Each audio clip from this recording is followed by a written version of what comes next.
Welcome to another episode of Let's Play Hull City in Football Manager 2018. And today, as always, we have another important game. But before we get to that, let's talk about the game that has been. So since last episode, I played one cup game and we managed to win it here versus a team from the lower leagues. And as I said in a previous episode, I don't care much about this cup, but it was actually a good draw because my board expected us to reach this round. And now since we won, we are going to reach the fourth round, which means we have exceeded the board's expectations. And we might need that later on in the season when the league goes very bad for us. So yeah, I'm pleased with it, even though I don't care much about it. And also, when it comes to the draw for the next round, we actually got a little bit lucky because we got Everton and we got them at home. And I mean, we have already beaten them at home once this season, so maybe we can do it again. I mean, the draw could have been better because there were a few championship teams still in it, but it could also have been much worse. We got a lot of tougher teams, and the big one this round is, of course, going to be Liverpool versus Man United. But yeah, enough about that cup, and let's focus on the league instead. And today we are playing Palace, and Palace last season, they were actually only 2 points away from a relegation spot. They were one of the teams I was scouting at the end of the season to see, like, since they were risking getting demoted, I was scouting like maybe there are a few players that we would like to try to sign from them if they got demoted, and those players maybe become translisted. But at the end, they survived. As said, 2 points ahead of a relegation spot. This season, they're currently in 14th place. But media is predicting them at 15th place, so they're probably going to end it somewhere around here-ish. And I mean, somewhere around here-ish could be very much where we end up also if we get lucky, because that's good for us. Right now we're ahead of them, but it's only 1 point, which means if we don't win this one, they will have a good chance. If they win, they will overtake us.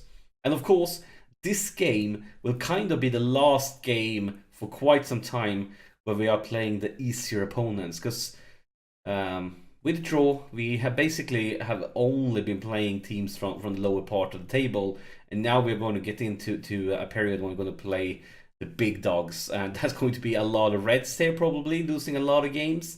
And yeah, because if you look at the league table, we haven't faced off against any team in top 9, a single team in top 9. And of course, we haven't faced off versus Liverpool either. So we have had an easy run. And I wouldn't call Palace an easy run, but this is the last game for some time when we play opponent where it's actually a chance of us winning. Especially since we are playing them at home. But I'm not taking anything for granted. Palace actually has a really good team. Let's see here when it pops up. They have a lot of like really quality players here. Like, I feel with this team, they should be in the middle of the table. They have a team good enough to be in the middle of the table. They shouldn't be fighting for a relegation with this team. Because, I mean, when I was scouting, there were quite a few players here. I thought, like, whoa, maybe we can snatch them up if they get demoted. So, yeah, I really feel like they should be able. I mean, on paper, the team is definitely stronger than ours. And they have some self-esteem because they're coming out in attacking formation, even though this is a away game for them. So it's going to be interesting to see what happens. And that didn't work at all. But yeah, a very important game, especially since we are playing them at home. But I think it's going to be difficult. They have a very strong team. And of course, it's going to be an interesting period after this one, where we face off against a team like Chelsea, Man United, Man City, Tottenham, Liverpool. It's probably going to be very painful for us. And yeah, we have been playing a lot of games right now, like every episode, almost like every game. And look at this, it's a great shot. Look at this, it's a beautiful start. We played just over 1 minute. And who is it? The man, the myth, the goal-scoring machine, Gianluca Lapadula, and he scored for this. I believe it's his 4th game in a row. What a signing, guys! What a signing! 4 goals in 4 games. It's sensational. Sensational. And yeah, this is definitely what we need, because I mean, it's going to be a lot of losses there when we play all the big dogs. And I mean, even if you get about those like really famous names, there are like a lot of clubs that we probably going to lose against that are currently at top 10. So we need every point we can get right now, and especially at home, because that means, of course, we're going to be playing them away during the second part of the season. And I mean, if we can't beat them at home, it's going to be even more difficult to beat them away. Is Bowen? Lapadula sets up. Look at this, it's Grosicki. And look at this. This is a sensational start. I didn't expect this at all. I thought that we had a chance if we played well, but I didn't expect us to be 2 goals up after 20 minutes. This is beautiful. Is Grujic here? Grujic for Bowen. Bowen for Lapadulu. And Lapadulu, he can't only score, he can also get assists. And sets up Grosicki alone with the Palace goalkeeper. He makes no mistake at all. But yeah, fantastic game. 1 goal and 1 assist by Lapadula. And we signed him for only 5 mil. That's how very well spent. I mean, even if he doesn't score anything else during this season, I feel like he kind of already have paid off on that investment. And here's Lapadulu, and well, maybe that would have been too much of the good things if he would have scored another one. But right now, look at the statistics here. We're completely dominating things. 11 shots to 3. Dawson with a free kick. Henriksen. Grujic. All the way back for Grosicki on the left flank. Sets up Lukaku. Lukaku into the box. And look at this. It's Lapadou. Oh my god! What? He is the king today. Our super striker.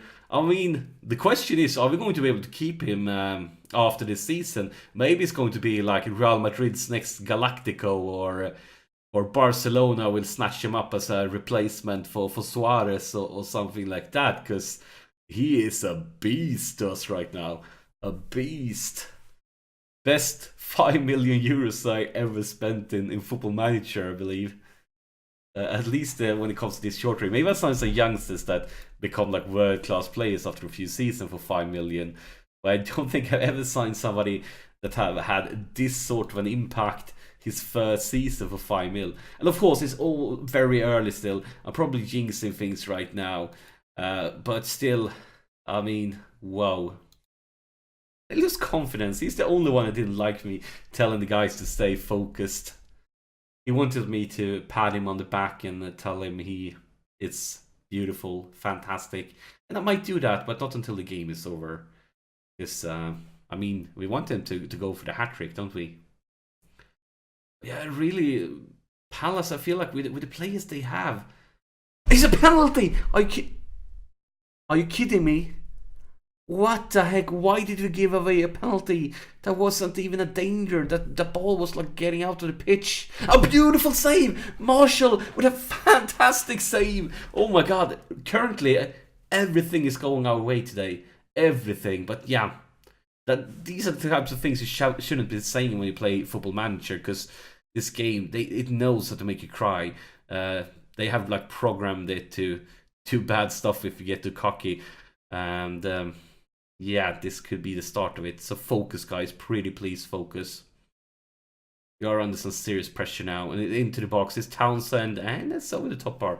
Maybe we should go a bit more counter-attacking, because I feel like they are taking over right now. They're still playing the same formation. We still have the possession though, so maybe that was just temporary, that they managed to get a few things. Keeping track, they are creating chances more and more. But let's go for subs instead. So Bowen is having a really bad game. Let's bring in Ben Arfa. Ben Arfa is a bit tired. He actually played in the cup game. I had him on the bench. Hernandez started up on top. Then Hernandez picked up an injury, and I didn't want to sub Lapadula because I know he was starting this game. So Ben Arfa actually played a decent part of the cup game just because of that. But I feel like this is a beautiful chance to sub Grujic and bring in young Sosa to get some more first team experience. Perfect timing, we are 3 goals up. But yeah, they are creating chances, but the clock is ticking away from them, so we should be safe for now with a 3-goal safety margin. So let's go for another youngster. I mean, this is any time you want to sub youngsters, it's definitely when we are 3 goals up. Giving them that experience to keep on developing. So who do we want to remove? I guess we could go with Jensen. He's done a really, really good game, but he's getting tired here at the end, so I feel like that's a reasonable option. Yeah, those youngsters could be our future. So very promising. So whenever we can, we want to give them first team experience. I actually have another youngster that I haven't talked about during this series, and who actually was in the club from the beginning. So he is one of the youngsters you start the game with, the say with. So going to show you him quickly. Just need to handle some team talk here. And that was a very good win. So I'm going to tell them I'm very happy. This was better than I expected. Definitely didn't expect us to dominate it this big. And I'm going to talk a little bit special to you, Lapadula. You didn't like my halftime talk, but you were brilliant. So I'm going to go passionate here and tell him how happy I am with this performance.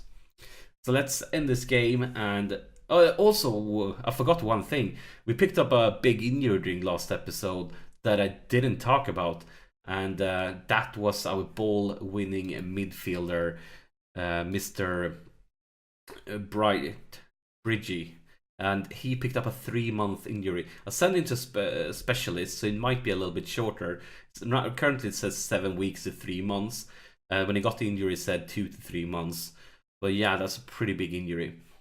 But yeah, the youngster I was talking about that I haven't showed you is actually a goalkeeper, Will Mannion. And he's a player. He starts as a Hull player when you start a new save. So I'm not the one who have signed him.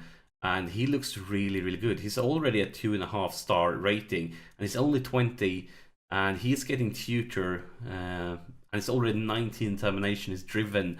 And he's getting tutored by Pessier. And he's a Mull citizen. So maybe Mannion can improve it even further. But I mean, looking at his abilities, he's pretty close to start competing with Marshall for the spot as first goalkeeper. Probably my goal is going to be to loan him out for next season, and if we get lucky, he keeps on developing, and then maybe, just maybe, in 2 seasons, he might be our starter. But who knows what's going on then and where we are. But yeah, definitely an interesting player for the future.